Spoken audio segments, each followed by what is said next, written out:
It is Scott Photography Bonsai and Tech, I suppose. Today I'm taking a look at this Motu M2 audio interface. It has 2 inputs, 2 outputs, and a few other things. I have that direct monitor that I can toggle on and off. That's pretty cool. I've never used it, but it functions, it works. It is USB-C, however it is USB 2, so you're not going to get a lot of data throughput, but it's sufficient for this use case. So they say best in class audio quality, up to 24-bit, 192 kilohertz for this device. Nothing too exciting. Decent amount of padding. It does come with the USB-C cable. It's not long. Build quality is relatively decent. This button here doesn't have as much travel as the one over here, so there is a little bit of variation. These don't align perfectly.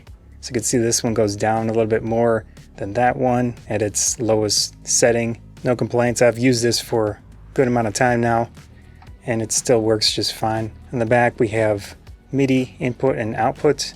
I don't have any MIDI devices, sadly, so I'm not going to be able to test that. Kingston lock switch. It is nice, it has a built-in physical switch to turn it on and off. USB-C, and it is powered by the USB port, so you will need to keep in mind whatever you connect it to needs to be able to provide enough power. And you have monitor outputs. These are usually used for speakers.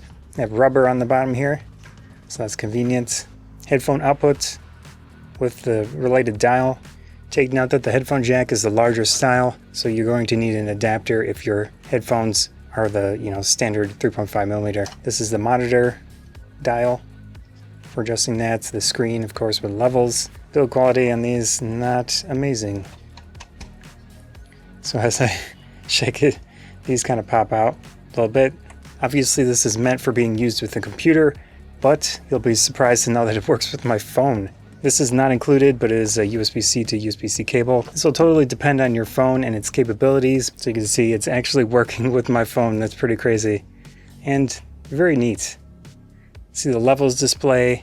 Honestly, the screen on here is not good. It has bad viewing angles, but at the very least it functions. I'm going to take this to the computer. I have the M2 hooked up to the computer. This is currently not being connected to it. This is through USB at the moment.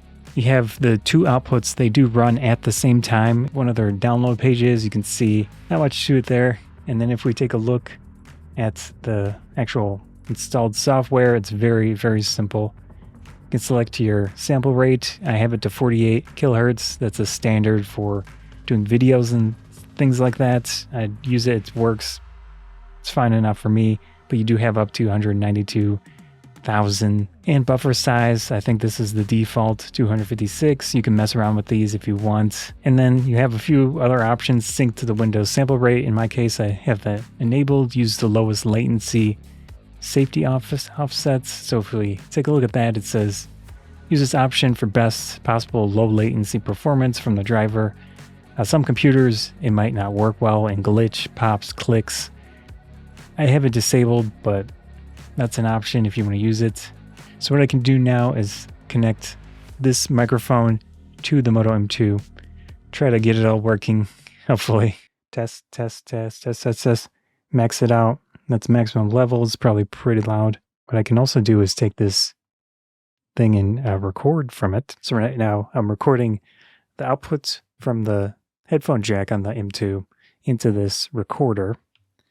And I'm using the monitor functionality with the audio that's going to play as normal through my computer.